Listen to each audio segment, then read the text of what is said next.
Hi, it's Sarah, and I'm so excited you're here today because I want to tell you all about how I schedule.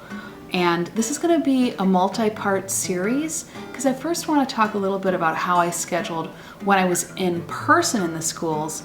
Then I want to talk a little bit about how I schedule now that I'm teletherapy 100% of the time. So I can't get in front of a teacher, I can't ask them directly exactly what their availability is, so it's a little different. But first I'd like to talk a little bit about how I scheduled at the schools and what worked for me. And yes, it's a headache. Yes, there's a lot of moving pieces, but this is what I did and this is how it went. So at the beginning of the school year, the first thing I always did was get the roster, figuring out where the kids are, who's their teacher, if I lost any kids due to transferring or moving, if I gained some, I would gather information those first couple days. Now that's important because you need to build that caseload and have everybody grouped by the right teacher. And also a lot of those special schedules, which are ready, usually the first day of school, there's some finagling there that can also change within the first 24 to 48 hours. So you don't want to feel like you have to try to get everybody in or even try to see kids the first 1 or 2 days of school. It would be really stressful. I would definitely not. I have never seen a student the first day of school. That's too much for them when they're still navigating the school environment and going to the right classroom. So definitely don't put that kind of pressure on yourself. I have seen kids the second day of school. Usually it's very informal. It's just making a classroom visit. And usually that's to maybe my most high maintenance customers, so to speak. Just want to be there to say hello, get ready that I will be coming at some point. So, don't forget about me. But anyway, so once you've gathered all those lists and you kind of copy and paste into Excel spreadsheet, or if you have a computer-based system with the IEPs, it's so easy to just pull down a caseload in Excel, at least the one that I use. Very easy to pull down a list right into an Excel spreadsheet that I can then manipulate the information, add what I want, etc. So that first week is really paperwork heavy, light on therapy, and building that caseload. So what I would do is go ahead and get that Excel spreadsheet. Maybe it's already built for you and you can just download it from the IEP software. I always make sure I put in a column right away when the IEP is due, as well as if the student is up for an eval, and then when that would be due. Although I usually just go ahead and override in that column of due dates when the eval is due, if it's earlier than IEP. So you have to kind of make sure you don't miss one of those dates. So those are what I do the first couple days. So then after that, after 2 days, I would email. I'm a big email person.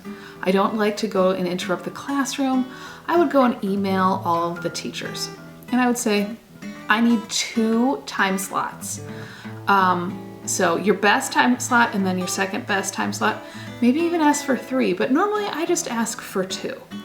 And then I work through that. Normally teachers email, but there will be teachers that will definitely not email you back. It's just not on their radar. They maybe don't care that much, and don't take it personally if you don't get an email back.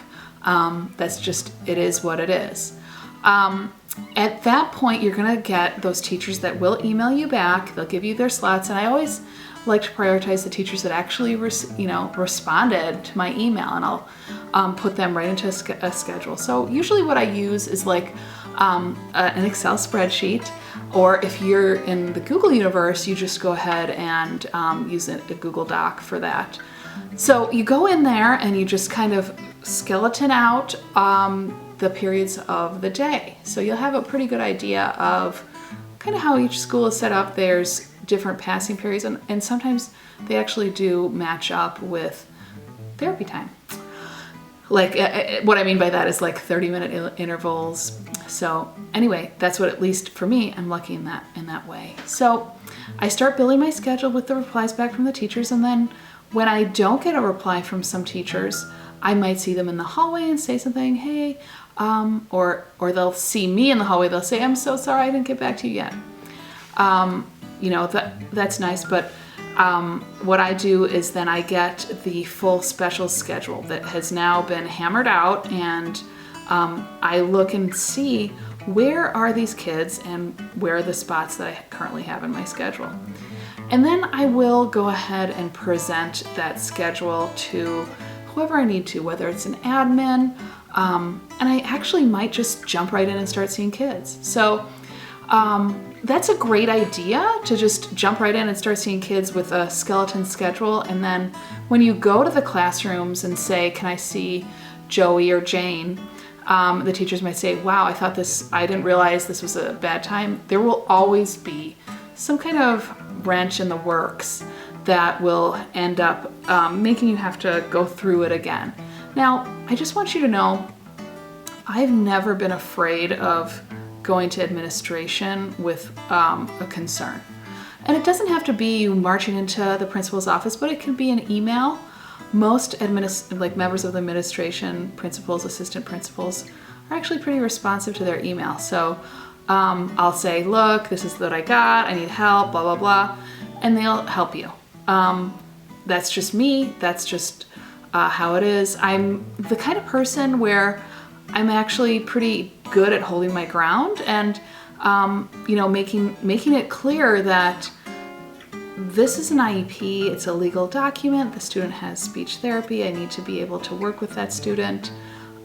If not, I'll have to call the parent. And that is, of course, something we don't want to happen, and I don't think anybody really wants to happen. So yes, you do sometimes have to hold your ground, and that works in your favor because people won't walk all over you in the future and for the rest of the year.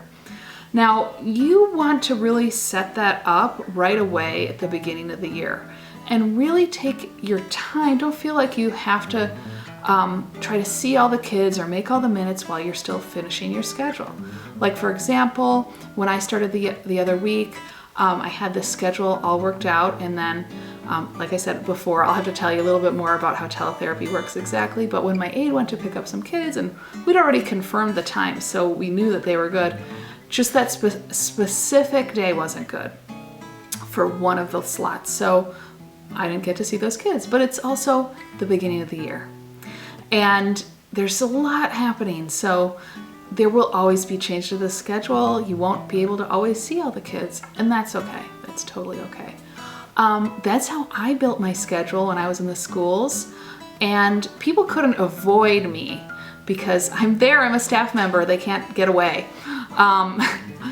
I feel like in teletherapy it's a little different, but I'll tell you all about that in my next video where I tell you all about how I schedule for teletherapy. Thank you, and I'll catch you later.